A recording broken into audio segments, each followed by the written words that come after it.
আশরাফ আলী থানভী গভীর হুজুরিতে তার বিবিকে নিয়ে বললেন, বিবি, আমার বিবি দৌড় প্রতিযোগিতা দে। আশরাফ আলী থানভী আস্তে আস্তে দৌড় দিলেন। বিবি ফার্স্ট হয়ে গেল, বিবির মন খুশি হয়ে গেল।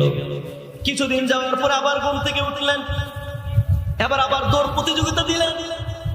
এবার আশরাফ আলী থানভী নবীর হাদিসকে নকল করার জন্য, নবীর হাদিস নবীর সুন্নতকে মানার জন্য বৃদ্ধ বয়সে জোরে জোরে দৌড় দিলেন।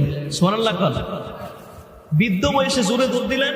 এবার আশরাফ আলী থানভী ফার্স্ট হয়ে গেলেন। এবার বিবির মনের দিকে তাকায় বলতেছেন, বিবি, তোমার মনটা মলিন কেন? আজকে তুমি ফার্স্ট হতে পারো নাই?